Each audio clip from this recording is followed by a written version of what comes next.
लोक सभा ਦੇ ਵਿੱਚ ਅੰਮ੍ਰਿਤਪਾਲ ਮਾਮਲੇ ਦੇ ਉੱਤੇ ਰਿਪੋਰਟ ਪੇਸ਼ ਕੀਤੀ ਗਈ ਹੈ। ਸੰਸਦੀ ਪੈਨਲ ਵੱਲੋਂ ਅੰਮ੍ਰਿਤਪਾਲ ਦੀ 54 ਦਿਨ ਦੀ ਛੁੱਟੀ ਦੀ ਸਿਫਾਰਿਸ਼ ਉਸ ਦੇ ਵਿੱਚ ਔਰ ਅੱਜ ਅੰਮ੍ਰਿਤਪਾਲ ਦੀ ਪਟੀਸ਼ਨ ਦੇ ਉੱਤੇ ਸੁਣਵਾਈ ਹੋਣੀ ਹੈ। ਸੰਸਦੀ committee Punjab Haryana high court ਦੇ ਵਿੱਚ ਰਿਪੋਰਟ ਸਬਮਿਟ ਕਰ ਦੇਗੀ। ਅੰਮ੍ਰਿਤਪਾਲ ਦੀਆਂ ਗੈਰ ਹਾਜ਼ਰੀਆਂ ਜਿਹੜੀਆਂ ਨੇ ਉਹ 24 ਜੂਨ ਤੋਂ 2 ਜੁਲਾਈ ਤੱਕ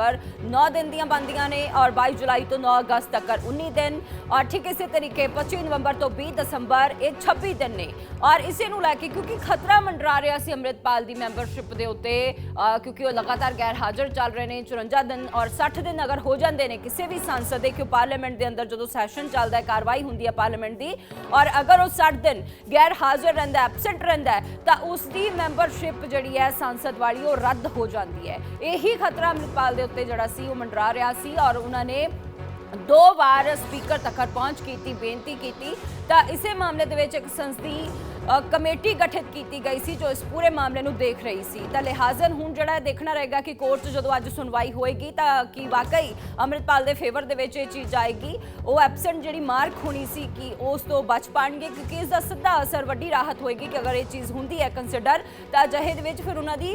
मैंबरशिप के उत्ते कोई फर्क जिहड़ा वो नहीं पाएगा खतरे दे विच नहीं होएगी क्योंकि अगर अजिहा हो जाता 60 दिन के लिए एबसेंट मार्क अगर हुंदी है किसी सांसद की तो उसकी मैंबरशिप रद्द कर दी जाती है यानी फिर उस सीट के उत्ते दोबारा इलैक्शन जड़ियां ने हो सकदियां ने। तो अजिही स्थिति बन रही सी क्योंकि अंम੍ਰਿਤਪਾਲ खडूर साहब जो कि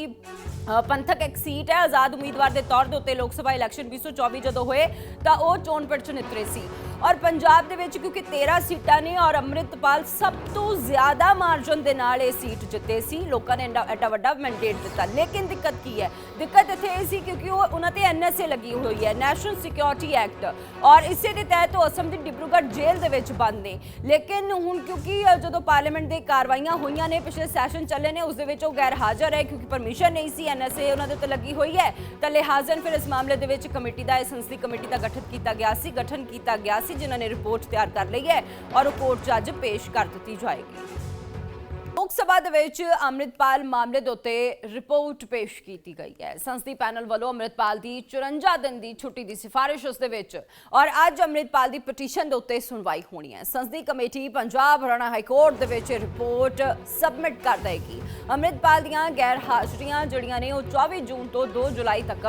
9 ਦਿਨ ਦੀਆਂ ਬੰਦੀਆਂ ਨੇ ਔਰ 22 ਜੁਲਾਈ ਤੋਂ 9 ਅਗਸਤ ਤੱਕ 19 दिन और ठीक इसी तरीके 25 नवंबर तो 20 दिसंबर ये 26 दिन ने और इसे ਨੂੰ ਲੈ ਕੇ क्योंकि खतरा मंडरा रहा सी ਅੰਮ੍ਰਿਤਪਾਲ ਦੀ मैंबरशिप के उत्ते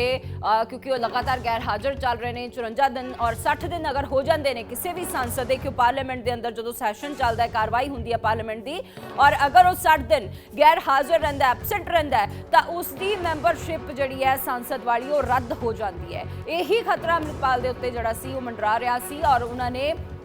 2 बार स्पीकर तक पहुंच की बेनती की तो इसे मामले दे विच एक संसदी